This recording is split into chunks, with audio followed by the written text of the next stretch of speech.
नमस्ते दोस्तों, exam study वाईक्यू channel में आपका स्वागत है। बाल विकास एवं शिक्षा शास्त्र की डेली टेस्ट सीरीज नंबर 9 में आज का हमारा टॉपिक है अभिप्रेरणा और अधिगम। तो बिना किसी देरी के शुरू करने से पहले मैं आपको बता दूं कि यदि आपने हमारा चैनल अभी तक सब्सक्राइब नहीं किया है तो इसे तुरंत सब्सक्राइब करें ताकि हमारा नोटिफिकेशन सबसे पहले आपको प्राप्त हो। तो पहला प्रश्न लेते हैं, अभिप्रेरणा की उत्पत्ति किस भाषा से हुई है? ऑप्शन दिए गए हैं लैटिन, ग्रीक, यूनानी और ऑप्शन डी फ्रांसीसी। तो दोस्तों इस प्रश्न का सही उत्तर है ऑप्शन ए लैटिन। दोस्तों यहाँ मैं बताना चाहता हूँ कि अभिप्रेरणा का अंग्रेजी में मतलब मोटिवेशन होता है, जिसका अर्थ होता है टू मूव या टू मोशन, अर्थात गति करना। अगला प्रश्न है, सीखने का हृदय, सीखने का स्वर्ण पथ, अनिवार्य स्थिति तथा सीखने का मुख्य कारक निम्नलिखित में से किसे कहा गया है? इसके लिए ऑप्शन दिए गए हैं। ऑप्शन ए है अधिगम, बी है अभिप्रेरणा, सी है चिंतन और डी है बुद्धि। तो दोस्तों इस प्रश्न का सही उत्तर होगा अभिप्रेरणा, यानी कि सीखने का हृदय, सीखने का स्वर्ण पथ, अनिवार्य स्थिति तथा सीखने का मुख्य कारक अभिप्रेरणा कहलाता है। अगला प्रश्न है प्रश्न क्रमांक 3, जब हम किसी मिठाई की दुकान पर जाते हैं तो वहाँ पर रखी हुई तरह तरह की मिठाई जो हमारे व्यवहार और ध्यान को आकर्षित करती है, यह क्या कहलाता है? इसके लिए हमें ऑप्शन दिए गए हैं। ऑप्शन ए की आवश्यकता, ऑप्शन बी पुनर्बलन, सी प्रेरक और डी अधिगम। तो दोस्तों इस प्रश्न का करेक्ट आंसर है प्रेरक। यहाँ मैं आपको प्रेरक की परिभाषा बताना चाहूँगा कि यदि ऐसी कोई भी चीज़, वस्तु या परिस्थिति जो हमारे व्यवहार और ध्यान को प्रभावित करे, वह प्रेरक कहलाता है। अगला प्रश्न है प्रश्न क्रमांक 4, उद्दीपक से उत्पन्न उत्तेजना की वह अवस्था जो व्यक्ति को कार्य करने के लिए प्रोत्साहित करती है, रिक्त स्थान कहलाती है। हमें बताना है कि रिक्त स्थान में क्या आएगा। ऑप्शन दिए गए हैं। ऑप्शन ए है आंतरिक द्वंद्व, ऑप्शन बी अभिप्रेरणा, ऑप्शन सी अधिगम और ऑप्शन डी उपलब्धि। तो दोस्तों इस प्रश्न का उत्तर होगा अभिप्रेरणा। अगला प्रश्न है, एक निश्चित प्रेरक जो निश्चित परिस्थिति में हमारे ध्यान तथा व्यवहार को प्रभावित करता है, रिक्त स्थान कहलाता है। इसके लिए ऑप्शन दिए गए हैं अभिप्रेरणा, ऑप्शन बी अभिक्रिया, ऑप्शन सी पुनर्बलन और ऑप्शन डी उद्दीपक। तो दोस्तों इस प्रश्न का उत्तर होगा ऑप्शन डी उद्दीपक। दोस्तों यहाँ उद्दीपक की परिभाषा यह होगी कि जैसे मिठाई की दुकान पर एक विशेष प्रकार की मिठाई अपना ध्यान उसकी तरफ आकर्षित करती है, तो उस समय वह मिठाई उद्दीपक कहलाती है। अगला प्रश्न है प्रश्न क्रमांक 6, यदि किसी क्रिया को स्वाभाविक उद्दीपक या सामने रखी वस्तु से जोड़ा जाता है तो वह रिक्त स्थान कहलाती है। हमें बताना है कि यह परिभाषा किस शब्द की है। ऑप्शन दिए गए हैं। ऑप्शन ए है अनुबंधन, ऑप्शन बी संबंधन, ऑप्शन सी उद्दीपन और ऑप्शन डी उद्दीपक। तो इसका करेक्ट आंसर होगा ऑप्शन बी संबंधन। दोस्तों संबंधन के जनक थार्नडाइक को कहा गया है।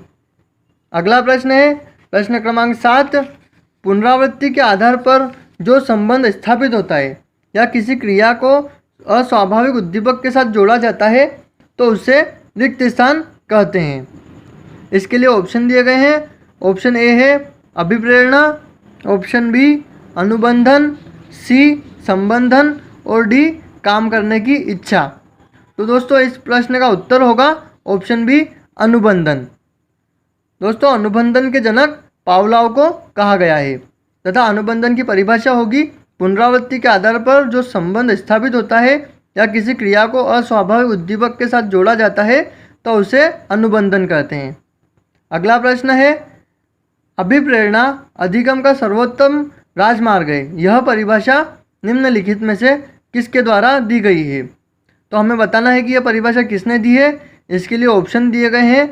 ऑप्शन ए है स्किनर, बी है यूंग, सी वुडवर्थ और डी लेविट। तो दोस्तों यह परिभाषा स्किनर के द्वारा दी गई है। यानी कि अभिप्रेरणा अधिगम का सर्वोत्तम राजमार्ग है, यह परिभाषा स्किनर ने दी है। अगला प्रश्न है, गुड के अनुसार अभिप्रेरणा की परिभाषा क्या है। यहाँ पर 4 प्रकार की परिभाषाएं दी गई है। हमें बताना है कि इन परिभाषाओं में गुड की परिभाषा क्या है। ऑप्शन ए है, अभिप्रेरणा से तात्पर्य सजीव प्रयास से है। ऑप्शन बी है, अभिप्रेरणा हमारे क्यों का उत्तर देती है। और ऑप्शन सी है, अभिप्रेरणा कार्य को आरंभ करने, जारी रखने व नियंत्रित करने की प्रक्रिया है। और ऑप्शन डी है, अभिप्रेरणा अधिगम का सर्वोच्च राजमार्ग है। तो दोस्तों इसका सही उत्तर होगा ऑप्शन सी, यानी कि गुड के द्वारा जो परिभाषा दी गई है वह यह है कि अभिप्रेरणा कार्य को प्रारंभ करने, जारी रखने व नियंत्रित करने की एक प्रक्रिया है। दोस्तों यहाँ मैं आपको बता दूं कि जो पहली परिभाषा है, अभिप्रेरणा से तात्पर्य सजीव प्रयास से है, यह परिभाषा एरिवल ने दी थी। वहीं जो ऑप्शन बी में परिभाषा दी गई है, अभिप्रेरणा हमारे क्यों का उत्तर देती है, यह परिभाषा क्रेच के द्वारा दी गई है। और ऑप्शन डी में जो परिभाषा दी गई है, अभिप्रेरणा अधिगम का सर्वोच्च राजमार्ग है, यह परिभाषा स्किनर के द्वारा दी गई है। अगला प्रश्न लेते हैं। प्रश्न है, ब्लेयर, जॉनसन एवं सिम्पसन के अनुसार एक प्रक्रिया जिसमें सीखने वाले की आंतरिक शक्तियाँ या आवश्यकताएं उसके वातावरण में विभिन्न लक्ष्यों की ओर निर्देशित होती है, तो यह रिक्त स्थान कहलाती है।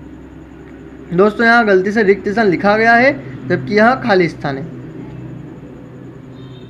तो ऑप्शन दिए गए हैं, सकारात्मक पुनर्बलन, ऑप्शन बी संबंधन, ऑप्शन सी प्रेरणा और ऑप्शन डी उद्दीपन। तो दोस्तों इस प्रश्न का उत्तर होगा ऑप्शन सी प्रेरणा। अगला प्रश्न है, जब प्राणी को भूख लगती है तो उसमें तनाव आता है, जिसके कारण वह भोजन की खोज करने लगता है तथा क्रियाशील होता है। भूख मिटने पर वह संतुष्ट तथा तनाव मुक्त हो जाता है। यह अभिप्रेरणा का कौन सा सोपान है। तो दोस्तों इसके लिए ऑप्शन दिए गए हैं। ऑप्शन ए है चालक, ऑप्शन बी लक्ष्य, ऑप्शन सी प्रोत्साहन और ऑप्शन डी आवश्यकता। तो इस प्रश्न का आंसर होगा आवश्यकता, यानी कि ऑप्शन डी। दोस्तों मैं यहाँ बता दूँ कि आवश्यकता 2 प्रकार से हो सकती है, कमी से और वृद्धि से। अगला प्रश्न है, शारीरिक, जैविक व जन्मजात आवश्यकता जो सभी में समान रूप से पाई जाती है तथा यह प्राथमिक प्रेरक से प्रेरित एवं अचेतन मन के द्वारा नियंत्रित है, रिक्त स्थान कहलाती है। दोस्तों हमें बताना है कि वह आवश्यकता क्या कहलाती है। और इसमें ऑप्शन दिए गए हैं। ऑप्शन ए है उपलब्धि आवश्यकता, ऑप्शन बी गैर अनिवार्य आवश्यकता, ऑप्शन सी अनुमोदन की आवश्यकता और ऑप्शन डी अनिवार्य आवश्यकता। तो दोस्तों ऐसी आवश्यकता अनिवार्य आवश्यकता कहलाएगी, इसलिए इस प्रश्न का उत्तर होगा ऑप्शन डी अनिवार्य आवश्यकता। जैसे कि हमें भूख, प्यास, नींद, मलमूत्र त्याग, काम, विश्राम आदि करने होते हैं, यह सब अनिवार्य आवश्यकता में आते हैं। अगला प्रश्न है, निम्नलिखित में से कौन अभिप्रेरणा का सोपान नहीं है। इसके लिए हमें ऑप्शन दिए गए हैं। ऑप्शन ए है आवश्यकता, बी है चालक, ऑप्शन सी है पुनर्बलन और ऑप्शन डी है लक्ष्य या प्रोत्साहन। तो दोस्तों इस प्रश्न का करेक्ट आंसर होगा ऑप्शन सी पुनर्बलन। अगला प्रश्न है, जब व्यक्ति में किसी तरह की आवश्यकता उत्पन्न होती है तो उनमें क्रियाशीलता बढ़ जाती है तथा वह पहले से अधिक सक्रिय हो जाता है। यह अभिप्रेरणा का कौन सा सोपान कहलाता है। तो इसके लिए हमें ऑप्शन दिए गए हैं। ऑप्शन ए है अंतर्नोद प्रणोद, ऑप्शन बी उद्दीपक, ऑप्शन सी प्रोत्साहन और ऑप्शन डी लक्ष्य। दोस्तों इस प्रश्न का उत्तर होगा अंतर्नोद प्रणोद। दोस्तों यह जो प्रणोद शब्द है इसका सर्वप्रथम प्रयोग वुडवर्थ के द्वारा किया गया था। अगला प्रश्न है प्रश्न क्रमांक 15। गाय के बछड़े को गाय से प्रेम करना सिखाया नहीं जाता, इसकी उपस्थिति जन्मजात होती है। यह रिक्त स्थान प्रेरक कहलाता है। हमें बताना है कि यह कौन सा प्रेरक कहलाता है। इसके लिए ऑप्शन दिए गए हैं। बाह्य प्रेरक, ऑप्शन बी प्राथमिक प्रेरक, ऑप्शन सी द्वितीयक प्रेरक और ऑप्शन डी सामाजिक प्रेरक। तो दोस्तों इस प्रश्न का उत्तर होगा प्राथमिक प्रेरक।